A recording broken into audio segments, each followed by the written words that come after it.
back to normal jogging.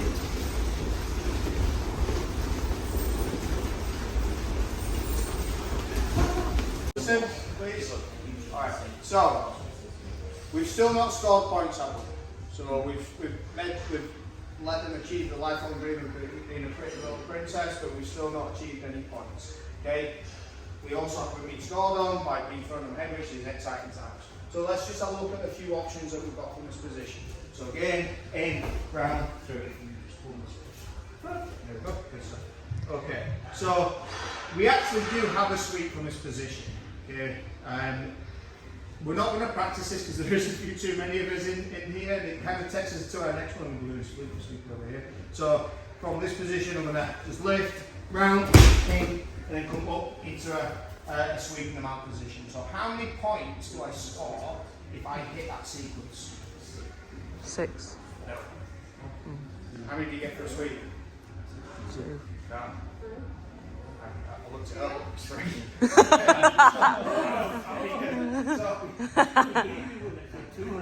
No, it is 2. I thought it was 2. It's 2. It's 3 for a pass, 2 for a swim. Okay, so it is 6. So we're just testing. I don't know. Totally failed on that one. Okay, so like that is a good sequence to have in mind. So if someone's driving and putting loads of weight into you guys, listen, putting loads of weight into you, then this is a really easy way. If our legs are straight, our feet are in a good position to start our first attack. Alright? Again, probably a few too many on the mat to do this, but this is an easy one you can practice at home. If you're the pretty little princess, tuck your chin. Okay? That's the only bit of safety first. I want you to kind of remember when you come away from that. What we have a look at is one of my favourite sweeps, which is what we call an idiot sweep. Okay? So from here, yeah, there's 2 ways of kind of getting into it for me anyway. So Stu's putting lots of weight in. I'm going to just take my feet off, unhook. Is it hook? Okay. Grab the gi pants or the ankles. I lift my hip up. I push into that position for my first sweep. Now, have I scored any points? No. No, because I've not established position. If Stu gets straight up from this position, yeah, nobody's scored points. So even though he's gone on his back, I can't just chill and just let them get into that position where they stand back up because it won't score any points. So Stu pushes his hips in, I come through, I push, and then from here, I start looking to sit up. Okay, this is where now, when I establish my position, and remember that 3-second rule? Yeah, that's where I score my points. Now, how many points have I scored now? 4. 6. Okay, right. After this, we're going to do a math class. Yeah, so you get the points for the sweep and the mount, but Yeah. you might get the high. Yeah, exactly. Yeah, I've swept you. I have mounted you. So I've established my position for 3 seconds, and that's going to score the points for the sweep and then the points for the mount. So if I tuck him down, because I'm not in mount, I'm just ending up in his guard, that's only 2 points. So you've got to think about this when you're thinking about your attacks. When you're planning your game, yeah, think about scoring positions. The reason why Jiu-Jitsu associates certain higher points with other positions is because from a self-defense and a fight point of view, it's better if I'm on mount, isn't it? Yeah, rather than someone's guard. I've got more control, I can do more damage, he's in the worst position. Okay, so we're just going to have a little play with that idiot sweep. Alright, so make sure your bum's up in the air, chop, pull legs out and try and scramble on top. And then we're going to start adding a little bit of resistance. Not yet, but shorter. Make sense? I'll say 1, 2, 3. So the first thing is we don't remove these until you've got control of the ankles. Okay? So don't slide these off until you've got control of the ankles. Because if you slide these off without control of the ankles, this is now going to make down passing so much easier. Yeah, remember the feet, they're controls, we're doing the job. Okay? So contact at the moment, how many points of contact? 2. Yeah. So he grabs the ankles. Okay, whatever way he's trying to do that. Awesome.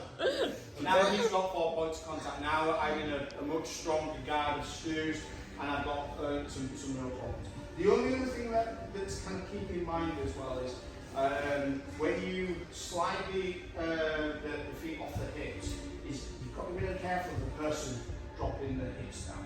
Okay, so kind of combat a little bit by lifting your hips off the mat. Yeah, so straight away, it's really hard for me to push my hips forward. Okay, so just make sure, even if you've got those points of contact, yeah, that hip is coming straight off the mat. Now straight away, yeah, that was an impressive break fall, wasn't it? Andy, tell me that was an impressive break fall. So yeah, the hips are doing a job, alright? Last couple of goes, make those few adjustments, and then we're going to do some live rounds, alright? So not yet, in a second we're going to do some live rounds, so just practice the technique, and then we'll start doing a bit of what we call isolation drills. So we're going to pick a particular area, we're going to really focus on that, alright? I'll say 1, 2, 3.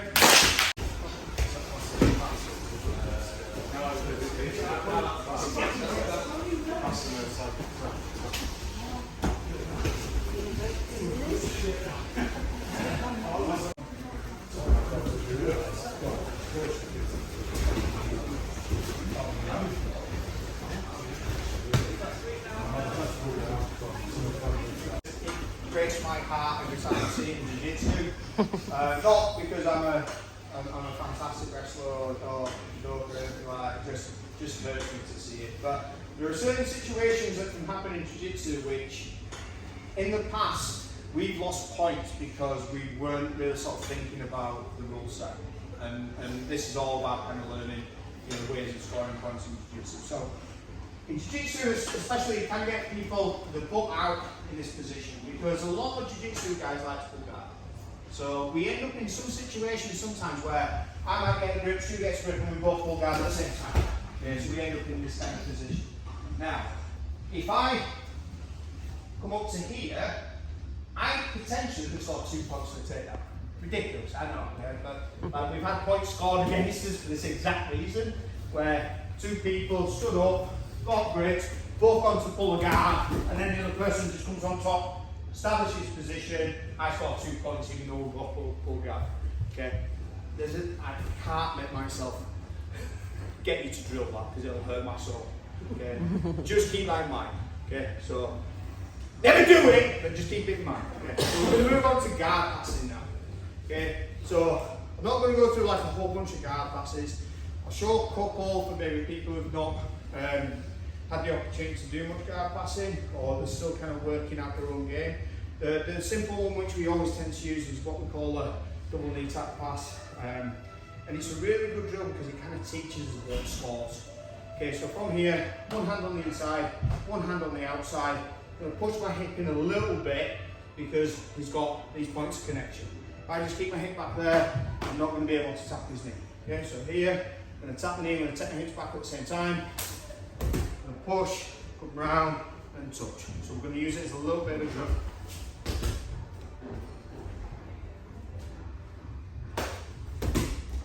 Yeah, and we're just going to do 10, switch over 10, keep going until I tell you to stop, and then we'll move on to the kind of establishing position and scoring points. Make sense? If you've got another guard pass you want to work on, feel free. If it looks ridiculous, I'll film you, put you on you being framed, so I don't know if that's Not a thing. Okay. Game partner, guard passing. 1, 2, 3. Double knee tap passes and nice grip passes. The biggest issue we have is kind of where our hip height is. It allows us to get into kind of knee on belly really well, but it really becomes a problem to kind of establish a good side control because that hips are so high. So if I go back to the knee tap pass, get into this position, I'm going to pop here. By the time I start kind of taking my hips down, he starts using that trim which we use for the warm up, and he's also using his hands to frame. So he's got opportunities to kind of not only just move out but block. So the frame that he did on my shin, he can also just adopt a frame into my hip, either with his feet or his hands. There you go. So even if he doesn't recover his legs back, he can start creating these frames. And that's all because of that hand.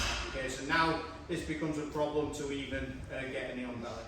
Because when we're passing guard, what we're not doing, a lot of people kind of think about passing guard as passing legs. Like, I do not pass through his guard until I get round and past his hips. Once I've passed his hips, that usually means that I'm past his guard. Okay? Being in this position, he's always got opportunities, and especially like guys who are really good in guard and are young and vibrant and got hope in the heart. You know, they've got good, you know, dexterity in the legs, it becomes a real challenge to start looking at that guard passing. Okay, so what we're going to do now is we're going to do a little bit of a drill. It is a technique and it's something you can work on. We're going to do a leg drag. The reason why I like the leg drag is because of our hip position. So our hip is now lower, which means it's easier to pass and get a good side control to score how many points. Just say a number, everyone. 6 to 4. 3! Damn! Apologies, that's really shallow. Anyway, so yeah, we're going to look at kind of hitting that leg drag. So I'm going to go 2 hands onto one leg. I'm going to push my hip in. I'm going to pull the leg across over to the opposite side. Yeah, and then from this position, even more important than what we do with this leg at this point is we're going to squat. Okay. Now my hips are much lower. So when I start hitting a pass, it's a lot easier to establish a side control position because it doesn't have that same depth. Okay. Just as an added little bonus, yeah, this hand is going to go here and push down towards the mat, which makes it harder for him to now start going back into a guard position. Okay. Once we get to here, all I'm going to do is I'm just going to, don't care how, just flop without putting too much weight on your partner and killing him, yeah, into a side control position, which means I've scored how many points? Yay! 3. Okay, is that Pascal, aren't I? Okay, so one more time. Sorry, it took me ages to learn rules. So in, across, through, change your level, squat down. Yeah, and then from here, this is where we then start looking at hitting our pass, keep control, score our points for our passing. We're not scoring points for side control, okay? So you don't score points for side control. You score points for the pass. Right? Make sense? Yeah. Let's go. 1, 2, 3. So listen. Okay, I'm going back a little bit on what I said about kind of teaching technique. This is kind of important because this is a really good pass. I'm just saying over in the corner, like it's good to kind of watch people do this in competition. So like I feel Mendes and the Mendes brothers, like they pretty much make this thing in jiu-jitsu, this type of passing. The position is really important as well. So a few of us at the moment are kind of taking a look at the either a standard stance or we're not squatting out. We want to be in this kind of low squat position. So I refer to this as a Mendes pass position. So I want to be in this low position. And it's really important keeping control of that leg as well. Because this is what's allowing us to pass is that control of the leg and not allowing them to start re-pulling the leg in or get onto the hips and start inverting and stuff. So don't neglect the control. So again, going to this position, yeah, I'm using 2-on-1 because it can be hard to drag the leg across with just one hand. Okay. One of the things that I really like doing as well is when I go into that 2-on-1 position, you can have your thumb on the inside of the gi for a second, but it has to come out. You can't keep your thumb on the inside, that's a penalty. Okay, so you can go here, and then I'm going to roll my knuckles down so it's point to the position. So once we're in this position, I can get a really good drag across my leg. So you can't Mendes at the moment, so if I'm Mendes, he's just going to kick me back. Okay, so I need to pass that leg. So as soon as that leg passes, I'm squatting down and I'm driving this leg down. This is what's giving me good control. If the leg's just in this position, see how I can move his hips and do stuff. Okay, so again, Mendes into here, much different. Now I can follow and I'm still using that grip to keep that leg away so I can hit my pass. Okay? So last couple of those can be a little hard when we start adding resistance with stuff like this, but what I want is the bottom person to kind of move the leg around a little bit, to try and get the leg back, but not make it a full fight. Okay? So, I'm going to trust you with this. Not full fight, but resistance. Okay. Not full fight. So he's putting a little bit of, he's grabbing, he's doing that. So I'm having to make sure my hips are driving forward. Yeah, the pass of the legs now a little bit more trickier. So I'm going to use my hip a little bit. He's giving me a bit more resistance, he's pushing me away. So I might have to adapt. Yeah, but I'm still using that same grip of pass. That were amazing for Stu. Everyone give him a round of applause.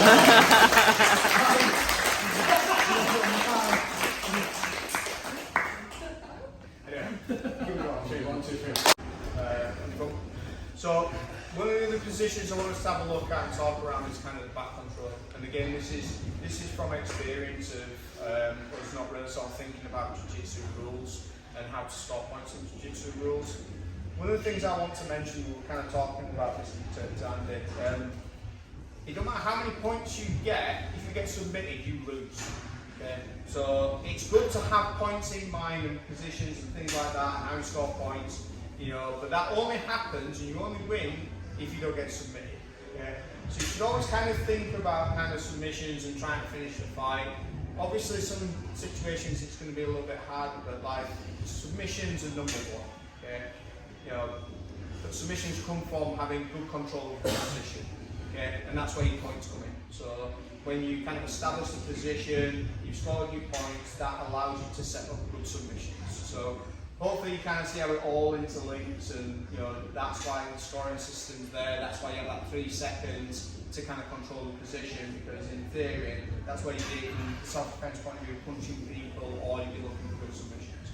One of the things which has caught us out a couple of times,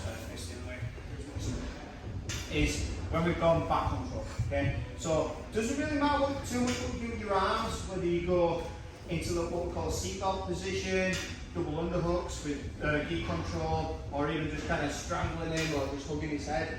This doesn't really score. As long as you've got something, it's okay. Okay, but what scores in jiu-jitsu is having both of these feet in and out of this position. Okay, that's really important. This is where you score your points.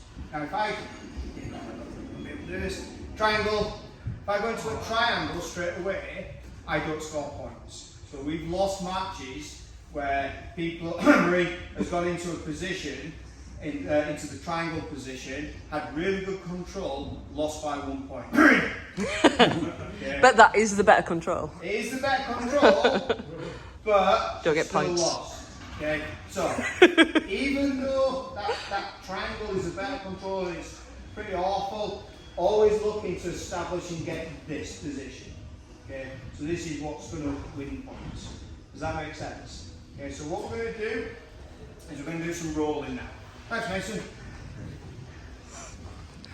When we're rolling, lots of different people